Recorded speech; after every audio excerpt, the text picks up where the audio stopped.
What if everything you have been taught about manifestation is not wrong, but incomplete? What if there is a layer of this practice that most modern teachers skip over entirely? A layer that monks have been working with deliberately and systematically for thousands of years. And that makes the difference between manifestation as a hopeful intention and manifestation as a reliable, repeatable, genuinely understood process.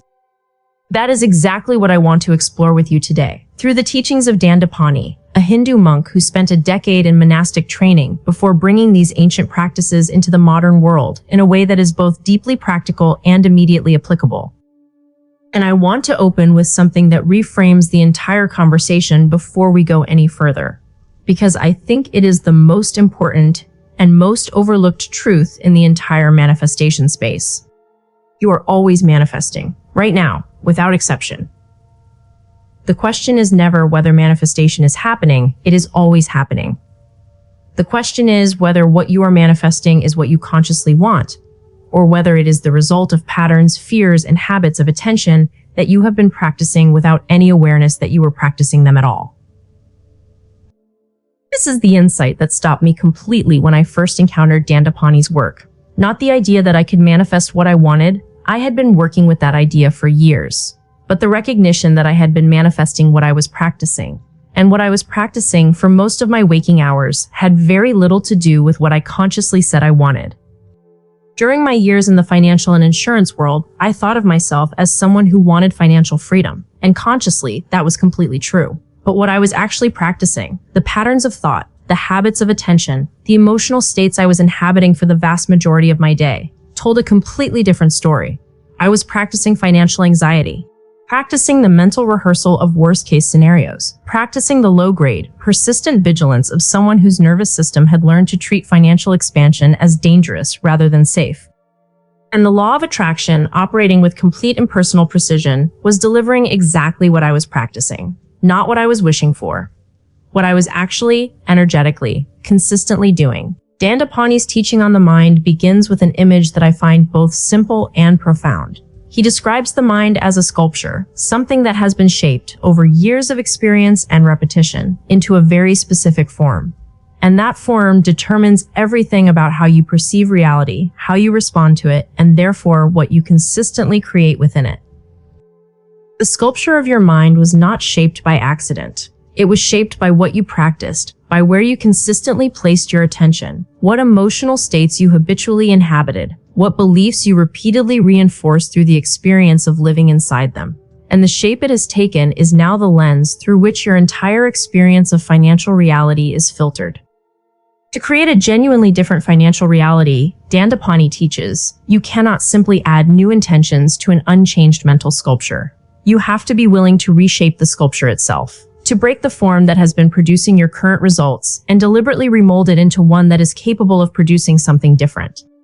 This is not comfortable work. I want to be honest about that because I think most manifestation conversations understate it. Genuine transformation at the level of the mental sculpture, at the level of the habitual patterns of attention and energy that have been producing your current reality, requires a willingness to sit with the discomfort of the breaking before you experience the relief of the remolding.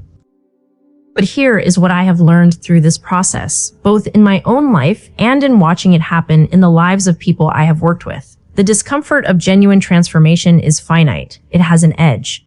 And on the other side of that edge is not just a different financial reality, but a fundamentally different relationship with your own mind, your own energy, and your own capacity to create deliberately rather than by default.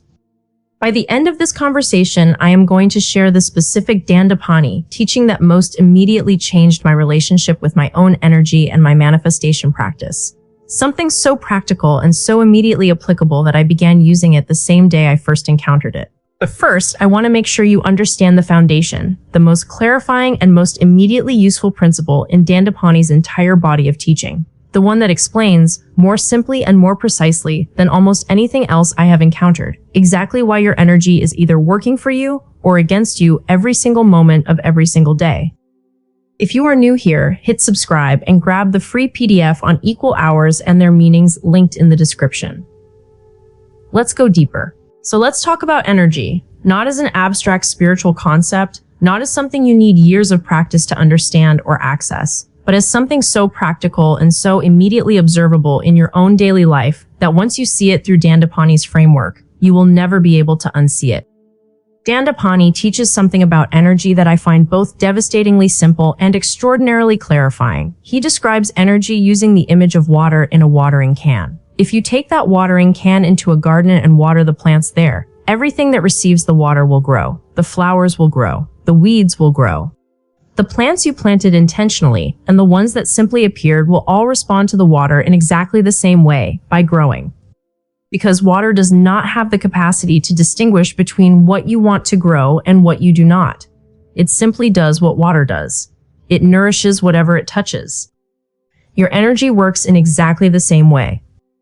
Whatever you consistently place your energy on, whatever you give your sustained attention to, whatever emotional states you habitually inhabit, whatever mental patterns you repeatedly return to throughout your day, that is what grows in your life. Not because the universe is rewarding or punishing you, but because energy, like water, is completely indifferent to whether what it is nourishing is something you want or something you fear. This means that if you spend the majority of your day with your energy flowing toward financial anxiety, toward the mental rehearsal of what could go wrong, toward the persistent low-grade vigilance of someone who does not quite trust that there will be enough, that anxiety grows. It becomes more present, more automatically activated, more deeply embedded in your habitual experience of financial reality. Not because you chose it, but because you watered it.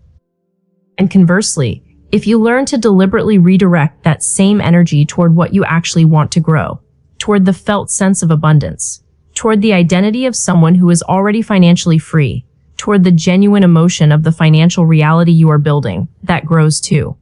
With the same indifferent, impersonal faithfulness that makes water nourish weeds and flowers alike. I want to share something honestly about what this looked like in my own financial life when I first truly absorbed this teaching, because I think the recognition I had was both humbling and genuinely liberating at the same time. When I looked honestly at where my energy was actually going throughout an ordinary day, not where I intended it to go, not where I thought it was going during my morning practice, but where it was actually flowing across the full texture of my waking hours, what I found was not what I expected. I was watering the wrong garden. Consistently, habitually, without any conscious awareness that I was doing it. The financial worry that arose when I looked at projections, the mental rehearsal of conversations that had not happened yet about money and contracts and what might go wrong, the subtle but persistent background hum of not quite enough that colored the way I moved through financial situations, even when the objective circumstances were actually fine. All of that was energy, and all of it was growing. While I was watering it, the garden I actually wanted, the one made of genuine confidence, of financial expansion, of the natural abundance I was consciously working to create, was receiving whatever was left over after the worry and the anxiety had taken their share. Dandapani teaches 3 steps for changing this, and they are so practical that I want to walk through each one specifically in the context of financial manifestation. The first step is to stop wasting energy. This means becoming genuinely aware of where your energy is leaking, the habitual patterns of worry, of resentment, of mental rehearsal of negative scenarios, of conversations you keep having in your head that drain your energy without producing anything useful. You cannot redirect what you have not first stopped losing. And for most people, the amount of energy being lost to unconscious patterns of financial anxiety is staggering when they first become genuinely aware of it. The second step is to conserve energy. This is the practice of catching yourself in the moment when energy begins to flow toward what you do not want to grow and making a conscious choice to withdraw it. Not suppressing the thought or the emotion, just choosing, deliberately, not to water that particular plant, acknowledging it without nourishing it. This is a practice that requires consistency rather than perfection. You will redirect. You will catch yourself. You will redirect again. And over time, the redirection becomes faster and more automatic than the old pattern. The third step is to accumulate and invest energy deliberately. Once you have stopped the leaks and begun to conserve what was previously being lost, you have energy available to invest intentionally. And the investment Dandapani points toward is simple but requires genuine commitment. You take that accumulated energy and you pour it deliberately, consistently, with as much genuine feeling and presence as you can bring, onto the reality you actually want to grow. Not onto the wish, not onto the hope, onto the felt, embodied, emotionally real experience of the financial reality you are building. as if it were already present, as if you were already standing inside it, as if the watering can were nourishing something that is already there, already alive, already growing toward the sun. And now I want to take you into the teaching that I promised, the specific piece that explains how to make this energy investment work at the level where it actually produces results, rather than just at the level of conscious intention. Because this is where the monks had something that most modern manifestation teachers are missing, and it changes everything about how you use your energy to create. So now we understand the energy framework. Whatever you water grows. And the practice of deliberate manifestation is, at its most fundamental level, the practice of learning to direct your water, your attention, your emotional investment, your sustained energetic focus onto what you actually want to grow rather than what you fear. Now I want to take you into the specific teaching that bridges the gap between understanding this intellectually and actually doing it at the energetic level where it produces real results. Because here's the problem that most people run into. They understand the concept. They genuinely want to redirect their energy. They sit down to do their affirmations, their visualizations, their manifestation practice, and something feels flat, mechanical, like going through motions that should be working, but somehow are not quite reaching the level where the energy actually shifts. Dandapani identified exactly why this happens, and his answer is so specific and so practical that it immediately clarifies what is missing in most people's practice. He teaches that for an affirmation or any manifestation practice to actually work at the energetic level, 3 conditions must be present simultaneously, not 1 or 2 of them, all 3. And most people are meeting 1, occasionally 2, and almost never all 3 at the same time. The first condition is that the affirmation must be short and positive, not a paragraph of carefully constructed language. A single, clear, positively framed statement that your mind can hold completely and without effort. The shorter and cleaner it is, the more fully your consciousness can inhabit it rather than processing it. The second condition is that it must be visualized, not just spoken or thought, actively seen. Your mind needs to generate an image, however brief or incomplete, of the reality the affirmation is pointing toward, because visualization activates a different and deeper layer of mental processing than language alone. It begins to make the desired reality real to the mind in a way that words by themselves cannot fully accomplish. But the third condition is the one that most people are missing, and it is the one that Dandapani identifies as the most important of all. It must be felt, not performed, not imagined in a detached observational way, genuinely, physiologically, bodily felt as a real emotional experience happening in your actual body right now, rather than as a description of an experience you hope to have someday in the future. This is the piece that connects Dandapani's teaching directly to everything we have explored on this channel, to Neville Goddard's teaching that the feeling is the secret, to Dr. Joe Dispenza's research on elevated emotion as the key to genuine neurological reprogramming, to Dr. Bruce Lipton's work on how emotional signals change the biological environment of every cell in your body. The feeling is not an enhancement of the manifestation practice. It is the practice. Because feeling is energy. And energy, as we just established, is what actually grows whatever it is directed toward. Here is where Dandapani introduces an image that I find both simple and extraordinarily useful. He describes the energy of manifestation as a frequency, like a radio station broadcasting on a specific wavelength. And he says that the thing you want to attract is also broadcasting on a specific frequency. Your job is not to want that frequency from a distance. Your job is to match it. To tune your own energy so precisely to the frequency of what you desire that the two come into alignment and attraction happens naturally, not as an effort but as a consequence of energetic resonance. Think about an old analog radio. If the station you want is broadcasting at a specific frequency and you are tuned to anything other than that exact frequency, even slightly above or slightly below, you get static. You can hear something, but it is not clear, it is not clean, it is not the full signal. The moment you hit the exact frequency, something shifts. The static disappears. The signal comes through perfectly, completely, without interference. This is what genuine manifestation feels like from the inside when it is working. Not effortful, not strained. A kind of resonance, a felt sense of alignment between your energy and the frequency of what you are calling in that is unmistakable once you have experienced it even once.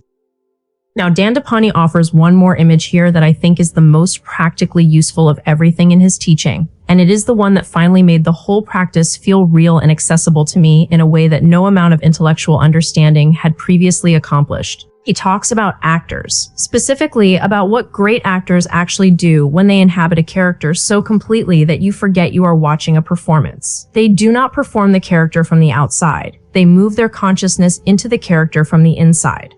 They genuinely inhabit the emotional state, the physical presence, the inner world of the person they are portraying, until the character is not something they are doing, but something they are being. And the result, when it works, is that you as the audience forget entirely that you are watching someone pretend. Because in the most important sense, they are not pretending. They have genuinely become, at least temporarily and at least internally, the person they are portraying. This is exactly what genuine manifestation requires. Not performing the identity of someone who is financially free, not pretending to feel abundant while your body continues to run its familiar program of scarcity. Genuinely moving your consciousness, your actual felt sense of who you are, your embodied experience of your own identity, into the version of yourself that already lives the financial reality you are building. Not as a future projection, as a present reality inhabited from the inside. I remember the specific moment this shift happened for me. Not gradually, not as the result of accumulated practice finally reaching a tipping point, but as a distinct, felt, internal movement from one state to another. I stopped visualizing financial freedom as something I was working toward and started inhabiting it as something I already was. Not because the external evidence had changed. Because I had genuinely, for the first time, moved my consciousness inside the experience rather than observing it from the outside. And something shifted in that moment that I can only describe as a loosening. A release of the subtle but constant effort of someone who is trying to create something they do not yet fully believe is theirs, and in its place, something quieter and more settled. The felt sense of someone who simply is what they are, without effort, without performance, without the gap between intention and identity that had been the source of so much unconscious resistance. That shift did not happen through better affirmations or more disciplined visualization. It happened through what Dandapani points to as the master key of the entire practice, the one thing that makes everything else work, and that almost nobody is developing deliberately enough to matter. And that is exactly where we are going to land. So here we are at the final piece. And I want to open with something that Dandapani says that I think is one of the most quietly devastating observations about modern life and its relationship to manifestation that I have ever encountered.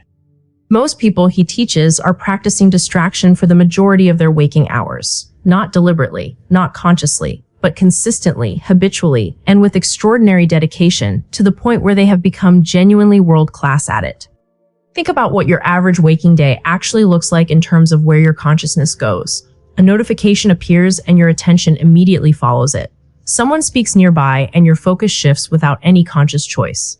A thought arises about something that happened yesterday or something that might happen tomorrow, and you follow it completely away from whatever you were doing in the present moment. Your phone buzzes and the conversation you were having, the task you were working on, the present moment you were inhabiting, all of it is instantly abandoned in favor of whatever is demanding attention from outside. Dandapani points out that if you practice anything for 10 to 14 hours a day, you become extraordinarily good at it. A pianist who practices 14 hours a day for 6 months becomes a different kind of pianist than the one who began. Their fingers know things their mind has not consciously processed. The music flows from a place of deep, embodied mastery rather than effortful execution. Most people are practicing distraction for 14 hours a day, and they are becoming masters of it, highly skilled, extraordinarily efficient experts at allowing their consciousness to be pulled away from whatever they are doing by whatever appears next in the environment around them. And here is why this matters so profoundly for manifestation. Dandapani defines concentration as the ability to keep your consciousness on one thing for an extended period of time by conscious choice, rather than allowing external circumstances, notifications, random thoughts, or other people to dictate where your attention goes moment by moment. And concentration in this framework is not just a productivity tool. It is the master key of the entire manifestation practice. Because everything we have talked about today, the deliberate direction of energy, the genuine feeling of the affirmation, the inhabited identity of the person who already lives your desired financial reality, all of it requires the ability to hold your consciousness steadily on what you are creating rather than allowing it to be constantly pulled back toward the familiar patterns of distraction and worry and the endless scroll of whatever is demanding attention from outside.